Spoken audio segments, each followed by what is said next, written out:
Awatere yantuku yasatra amakito o yatara e yamakurate e yasatra a umayikitara atoi yanadatsitara imakiwate e. What binds you? What limits you? Is the limits that you feel have been placed upon you really the limits? Is what is holding you really what is holding you? Or is there something else? Or is what seems to have been holding you something that's allowing you to experience something, yet you haven't reframed it, you haven't seen it in that way? Today we will explore sacred structure. Here we go.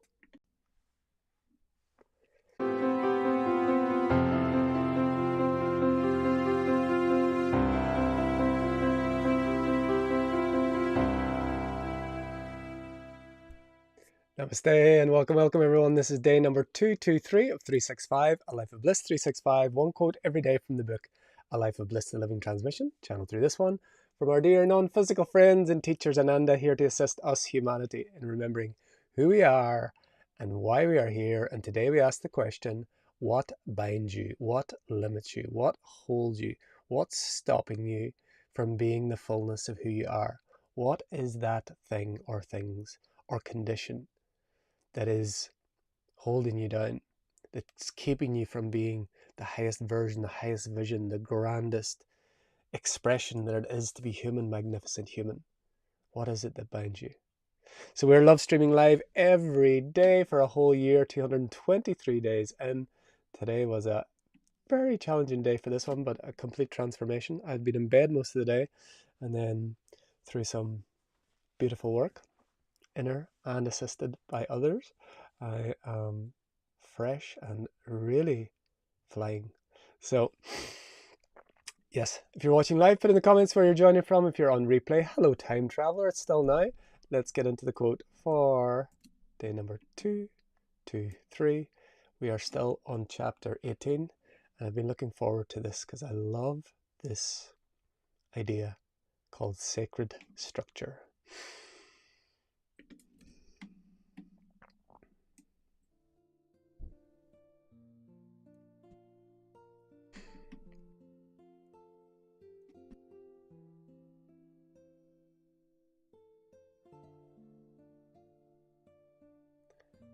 We wish to offer again that the sacred structure which you have created and continue to collaborate with consciously allows that which is the freedom of your expression. Temporary boundaries on the field of the game, so to speak, do not limit you. They allow your freedom. Sacred structure is freedom. Without structure, you are bound. We wish to reframe again that which seems to bind you, that which seems to be within many of you a restriction. This yearning for a freedom, this yearning for a throwing off of that which seems to shackle you is not so. It is your freedom. For that which has no limits, that which has no edges, that which has no definable structure or ability to differentiate itself, has no experience, has no definable expression without a sacred structure. And so this is calling to all the free, loving, free living starseeds, light workers, way showers, heart leaders, insert label here, who feel bound by this world, who feel bound by the restrictions, who feel bound by what's in place, feel bound by their soul's mission, feel bound by this dense world.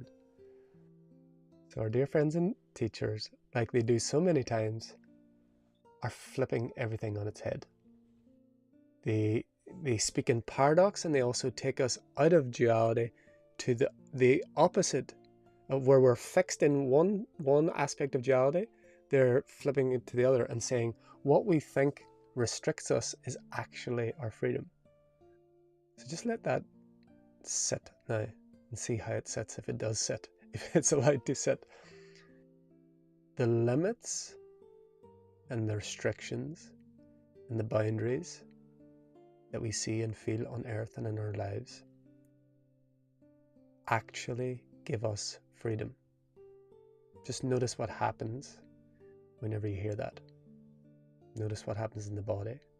Notice, does the mind want to jump in and say, no way? What happens in the body? Is there a relief, or is there resistance? And so what they're doing is using the paradox that there is no limit, there is nothing limiting whatsoever. There absolutely is no boundaries. There's nowhere where you begin and I end, because neither of us exist, and none of this actually exists. This is all a holographic projection of infinite perfection. And the fact that this looks like a body, that looks like a book with living words, you look like you have a body, this looks like trees and sky, is what gives us the freedom to experience anything at all. If there were not this outline of body, this sound of voice, the sound of your voice, the feel of your skin, the sound of water, the feeling of dipping into water, the looking at the night sky, if there were not those limitations, separations, there wouldn't be any experience at all. And so whenever we look at certain conditions in the world and they say that binds us and that restricts us and that keeps me down, and that's the cabal and that's the Illuminati and that's the the negative agenda, aliens, blah blah blah, all of the fear-based stories, what if they're actually giving you freedom? What if? Here we stay with questions. There are statements that are made, but we're always in the question.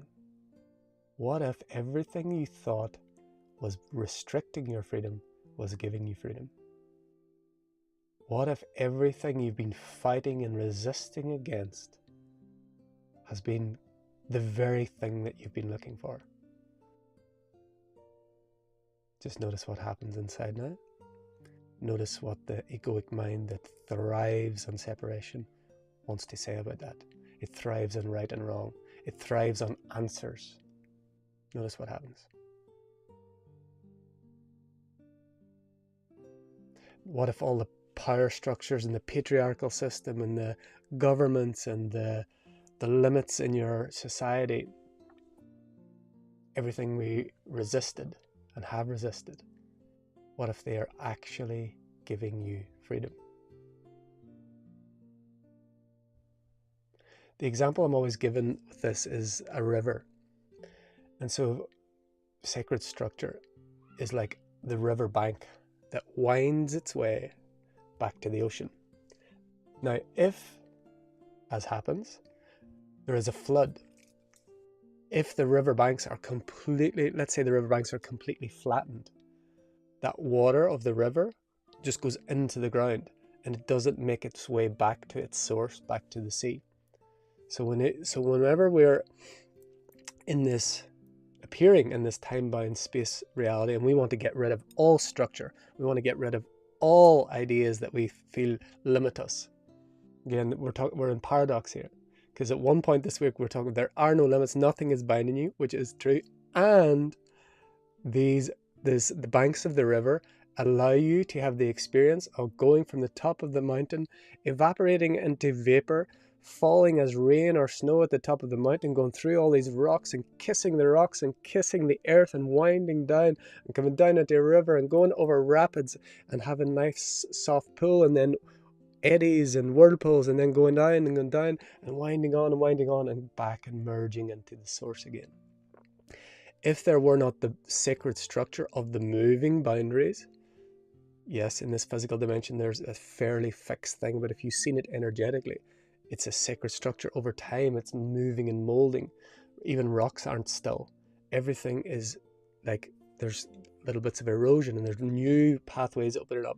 It's a sacred structure that allows us, in this water analogy, to flow back to our source Even though we're always that source, the water at the top of the mountain is still the ocean. It's just appearing in a different form.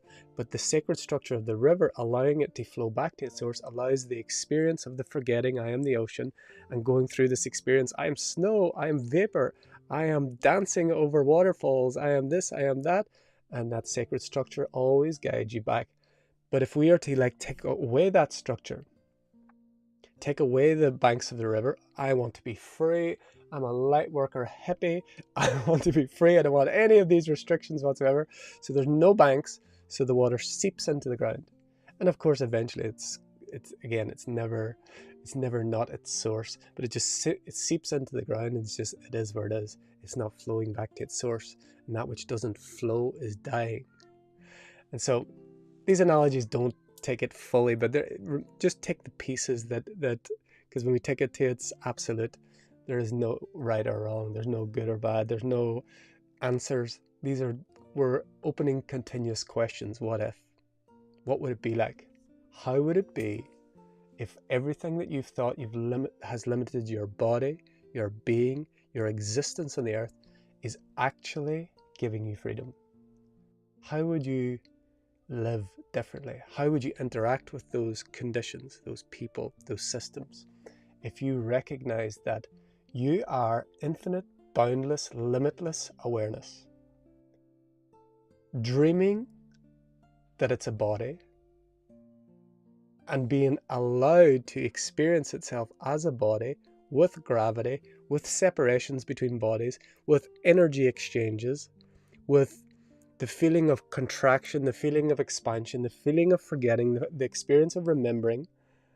How would you live differently? Again, we're in the question. How would you live differently if you reframed everything that seems to bind you is actually freeing you to experience something that is impossible? The real impossible, not the I'm possible. The real impossible otherwise. Because infinite, boundless, limitless energy that you are can't have an experience of itself unless it contrasts itself with appearing to separate itself from a part of itself, so it can see itself through its own eyes and through the eyes of another. That energy of the question. We're not giving any answers. Question, question, question. The freedom is in the question. The quest, the eye is on. The freedom is in the question.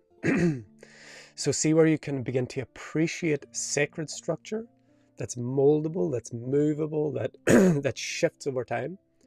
And then also look at rigid structure and know that rigid structure, like rigid belief systems, rigid thought systems, really box reality things, will just naturally unfold. They will not implode or dissolve because of your resistance to them. They will actually stay.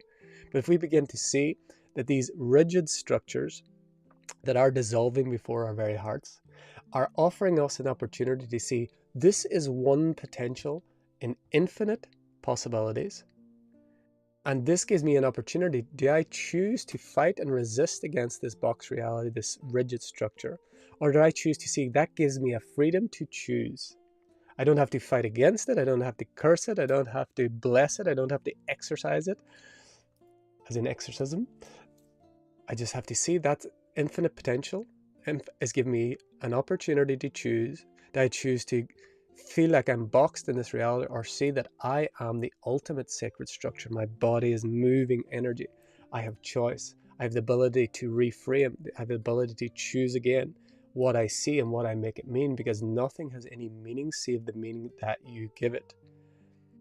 You can see two people watching the same event and give two completely opposing views of what happened, because where they are looking from and what they choose to make it mean and how they choose to frame what they are seeing and experiencing will determine the account that they give of that experience. So one being could be saying they're bound, and another being saying they're free. Viktor Frankl, another one that I absolutely love. What was her name? Her name is a complete beautiful challenge too. Immaculée Ilibagiza. Her story really touched me. She was in the Rwandan genocide. Immaculée Ilibagiza. Check out the story of Viktor Frankl, Man's Search for Meaning. Immaculée Ilibigi, that I'm not getting it, but it's close. Um, and contrast their story of harrowing, horrible experiences in the human experience, from the human experience, and contrast their experiences with others who had the same experience. And they give completely different viewpoints and had completely different experiences, and because of that then had incredible touching gifts for the world, because of seeing circumstances that everyone would agree, 99% of people will agree, were horrible and harrowing, yet they had a different experience in it, and because of that they brought gifts to the world. So this is the contemplation. Stay with the question. This is the contemplation for day number 223. What binds you, if anything? And can you begin to reframe that which you thought bound you before? Okay, now as always, we are invited to drop everything. Drop this contemplation, drop every word that's been shared, drop any questions or resistance or any responses or reactions within. We drop everything and we allow ourselves to drop into a short, sacred silence as we allow what is to be what is, as what is.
Thank you, thank you, thank you for joining this yearly journey of A Life of Bliss, the living transmission. These living words, they are not in time, they're not in days, but we are following this sequentaneous experience.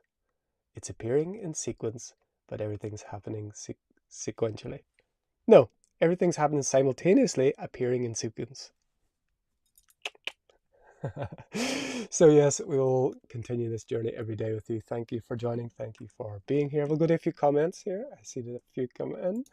Katrina, were you rebuilding? Was I rebuilding? Yes, I definitely was rebuilding. I completely, so if you didn't see the beginning of the video, I've been in bed all day. I completely dropped my physical form, absolutely dropped my physical form and just merged into my light body and was just completely fulfilled and nourished and complete in every single way. And before that, I was feeling like not that. Thank you, sister. So yes, rebuilding. Michelle, love playing with steam, dancing through it. Yes, steam and vapor. So AnandA often give this example as to their existence. And so they use water. So in the dense physical realities, our physical realities, you could look at ice and snow, more so ice. Let's say ice, moving to like solid ice, moving to snow, then moving into liquid water. This is all the physical reality. And then when you're moving into the lighter, you're moving into the more non-physical. So the water becomes vapor. So the steam is the first. When you heat, you can still see it. So it's more etheric. It's still visible. And then water vapor is invisible, but it's still there. And so they that's the examples that they give, that they live as this non-physical, that it's you can't see it. You can't see it, but you know it's there. You can experience it. So the steam we can still see. You can dance through it. You can play. It's more like the etheric, more like the light body. But when they're describing is like they're non-physical, so they don't have form. It's like vapor or maybe plasma. You could talk about. So that's and the other way they describe themselves is a piano. So we're playing the white notes, and some are playing the black notes. They exist as the silence between the notes of the music. So that's the other way that they describe themselves that I loved. Ah, beloved sister Ilasa, thank you so much. This beloved sister. If you haven't seen the video yesterday with this beloved being, it was incredible. And thank you so much. This beloved being was assisting me in that light body merging today. Belief that love is lost. I reset that now. And so it is, and so it is, and so it is. Kerata ama tuete itra ataki sotu yonoraki manandaraki ate wa yanaki sarata. Yanako u yanaki ma itra sitra kita tura e tawate. Love is, love is, love is. You are love. Thank you, thank you. Beloved Jan, namaste, love to you. Violet Hearts, and Katrina knew it. Beautiful. So, thank you, everyone. Thank you for being here. We'll continue every day. All the quotes are coming from the book, A Life of Bliss, the Living Transmission. And we will be back tomorrow for day 224. And let's just see what it is, because I'm very organized human, semi-human being. Tomorrow, day 224 is heaven upon the earth. So I will see you here tomorrow at 3:33 UK time. And if you get value from these transmissions, if they are touching you, I invite you to please share them with those who have eyes to see and ears to hear and hearts to feel. And until next time, from my heart to yours, the divine in me sees, loves, and honors the divine in you. Namaste. We are